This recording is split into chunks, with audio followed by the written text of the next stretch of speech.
AJ Howell here with Ambrose, Marsh and Jonathan Landry. Okay, we've talked to you guys a couple times this season already, but recently you guys have kind of gotten a new label, a new name that you're going by, and it's not just you guys, but I think Larry Weir was the first to tell me that some of y'all were going by the Joy Boys, and I thought it was just a group, but it sounds like it's the whole team? Yes. Okay, so tell me how that came about. It really just stemmed from our mental strength coach, Coach Sawyer. You know, he talks about, one of the things he talked to us about was detaching yourself from like the result of things and like fully committing yourself to like the process. So basically that just means like not really thinking about if we're gonna win or lose during the week and just fully pouring ourselves into the process. So like the practice each day. And then basically Coach Best, what he took from that is we just need to start having more fun in practice and not really thinking about the game, to play more loose once we get there. So that's kind of where it stemmed from.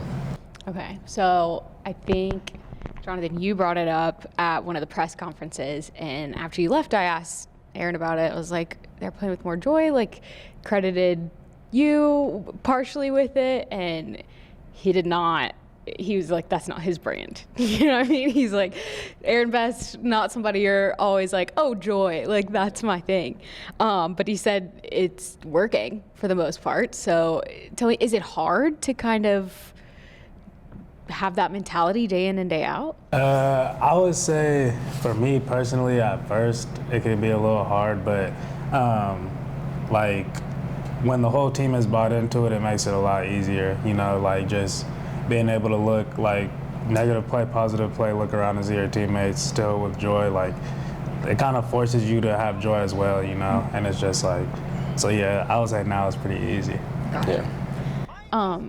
You guys are a pretty young squad overall. You yourselves are fairly young. Do you see a difference in like, is it easier for the young guys to buy into that versus the older guys that maybe, you know, have a little bit of a vendetta against certain teams and they're like, I care where this one goes a little more? Yeah, I mean, you can definitely see it. I mean, I feel like the older guys have bought into it a lot because, you know, we're trying to reestablish a good culture here, and I feel like it's really going in the right direction. We're building that culture, and I feel like the older guys buying into that is only going to make like more of the younger people be fully bought in for the years to come. I mean, that's kind of a big task, like redoing the culture here. What does that look like? Like, I mean, you hear a lot about like sideline energy and like vibes like that. But what does that like practically mean? I think it's just like, again, like being positive through whatever, and just like you said, just energy, like that. Like, I feel like energy is one of the biggest factors that isn't really talked about much, but like it goes such a long way. Like if it's offense cheering on the defense or defense cheering on the offense, or just like guys who don't really get in, just still engaged, and like that, it really does make a difference.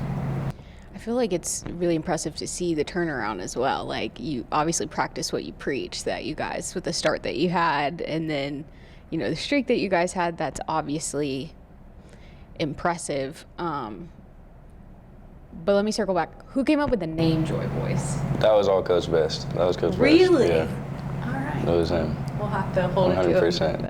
He did say, he was like, if it ever gets too, you know, a little too unserious, that he said he had to go Aaron Best on him. Used his own name on it.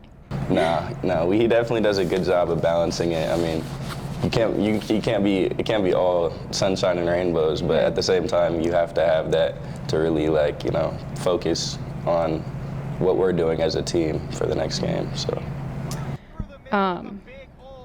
tough loss this past week. I'm sure it's hard to, you know, refocus on joy in that kind of situation, but there were some bright spots.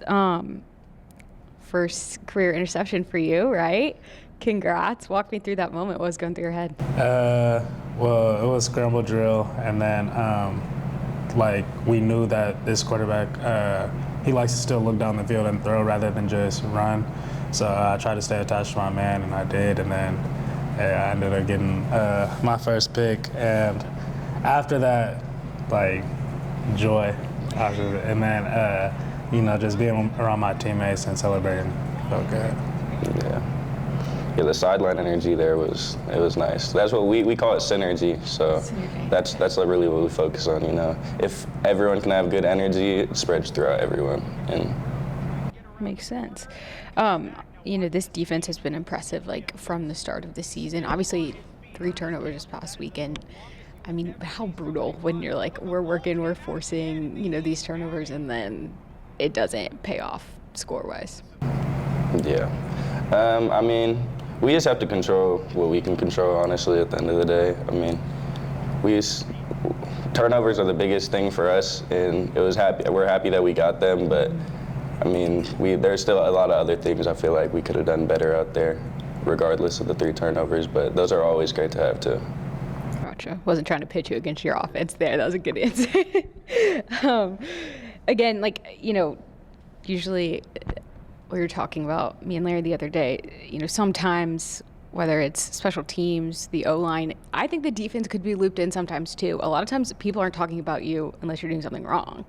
Or something just unbelievably right, like a pick, I'm sure that's tough, but just what you guys have been able to, what is like a 7-game streak with interceptions at this point, and been able to keep your offense in games like consistently for most of the season.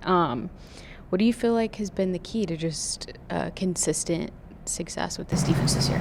I feel like it's definitely been something over the off season that we talked about heavily, because last year we had a very low number of turnovers on defense, and that was like one of the biggest emphases coming into this season. And yeah, we just talk about it every single day, and we have a thing going. If we don't have 6 takeaways at practice, then we're running gassers after practice. So it's just again, it's heavily emphasized, and I feel like Coach E and all of our coaching staff have done a good job just bringing it up. And then as a defense, we're all hard on each other, and we hold each other to that standard. So, yeah. Yeah, I think it's really just the standard. I feel like we hold ourselves to a lot higher standard this year. Guys are a lot more comfortable with their jobs and what they're doing. And I think there's just been a large improvement from everyone on the defense, even from the beginning of the season to where we are now. I think you can really see each week multiple guys improving, and I feel like that's all just led to where we're at right now. What's kind of the perspective watching a guy like Reed's son that's put in the work for years and just having such an outstanding season? It's great to watch Reed, man. Reed's a great guy. He brings great energy every day. I don't know, he's really fun to watch. And I mean, from someone who you could have never told me that, seeing him as a long snapper and then saying he was going to make all these plays, he was a huge add for our defense this year. Guy brings great energy, and on top of that, he's just a great player. That's awesome. All right, moving forward to this week, quite the opponent, and on the road, number 2 Montana, undefeated so far. Tell me a little bit defensively what you guys need to get done to stay in this one. Well, I mean, like a lot of the other Big Sky teams, they're going to run the ball. So I feel like in the Big Sky, for most games, your number 1 key to the game is going to be slowing down or stopping the run. They have a lot of good backs out over there. But, I mean, as a whole, they're undefeated, so it's not going to be easy. But I feel like there's different things we can do to slow them down, whether it's in the run game and then their pass game too. And yeah, on top of that, I would just say, just focusing on what we have to do, reading our keys, and just just trusting in our defense and our technique, and just going out there and playing free and just balling, Obviously you want to limit the explosive plays, but kind of as DBs, are you guys ever like, damn, can we get a pass play in here? Come on. Yeah, I'm not gonna lie. That's how I felt a little bit the last game, because I haven't had a game in college yet where it was that consistent of run. But hey, you gotta stop what the offense puts out. So at the end of the day, it's just the mindset. Yeah, I felt a little differently just because I did have a pick, but it still was extremely heavy run, and it was just in those games, the biggest thing I try to focus on is not falling asleep too much, just in case they do come out and throw a shot randomly. But yeah. Yeah, they try to lull you to sleep a little bit, so you got to stay on stay on top of your stuff. Washington Grizzly Stadium, quite the place. One of the top environments in FCS, if not college football as a whole, right? Like, unbelievable environment, which is a lot of the Big Sky. Like, that's nothing new. But what are some of the challenges of playing in a place like that? This is my first time there, so, I'm excited to, see how it gets. But, I feel like a big thing is controlling the crowd, and you do that really by your play. Like, when you go on the road like that into tough environments like that, you really have to limit the explosives, because explosives, they get the crowd into the game, and momentum's a real thing. Once the crowd starts cheering, yeah, it can add a lot of momentum for a team. So I think a big key to the game to limit their crowd is definitely not giving up as many explosives, try to keep them quiet.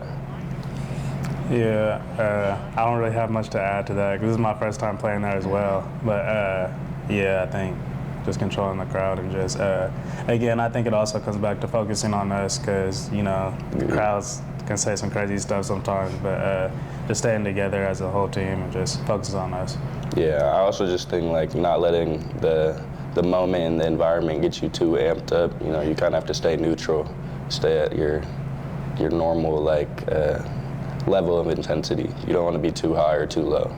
Do you let yourself get excited just to experience playing in arenas like that? For sure. You definitely have to kind of breathe it in through the pregame and all that. But, once the helmet straps up and the whistle's blown, you kind of just have to look at it as any other game. Like, no matter where you're playing at, kind of zone out, focus in.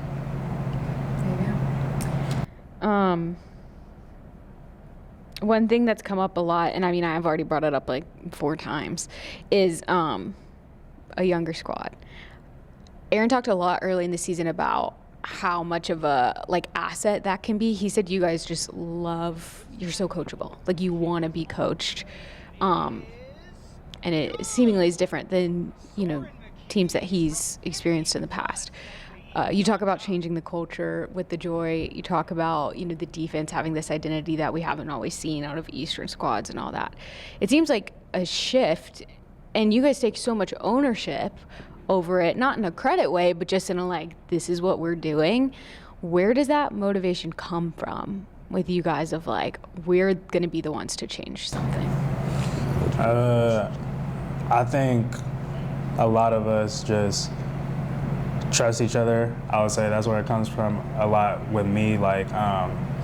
Ambrose is one of the many guys that worked out with me early in the mornings, and it's just seeing that, I can look at him and know he's gonna bring it to the field on Saturday, along with a bunch of other guys on the team, not just defense. Just knowing the amount of work we put in, I feel changing the culture, just kind of comes with that a little bit once you start to find a little success. Yeah, I feel like a lot of it is just the trust and camaraderie of the team. Even a lot of the older guys, I've only been here this is my 2nd year now, but it's just, we had a couple of seasons where they didn't go where we wanted them to go, and I feel like we brought in a lot of good younger guys, and we're all really connected, and I feel like we're all going towards one goal, and I feel like we all just want to win, and I feel like that's kind of how it comes. Obviously, yeah, and you guys also, it's a place known for excellence and tradition and success in that way. Do you feel, obviously it's the guys change out every few years, but do you feel that maybe from talking with alums or just, talking about protecting the red, just, does that ever kind of egg you on, I guess, of this is Eastern Washington football? Yeah, no, I feel like having a young team, it's a good thing, and especially when you have good older leaders to kind of show you, they've been here for a long time. Some of them have been here since our last time we went to the playoffs and all that. So them having that experience and kind of pouring into us what it really means to wear this logo and be here, I feel like having that can really help when you have a younger team, because then everyone's getting fed the same mindset, the same mantra, and we can really embrace that while we're young and carry that with us as we move through our careers. That's good. All right, well, thank you guys for your time, and good luck this weekend. Thank you.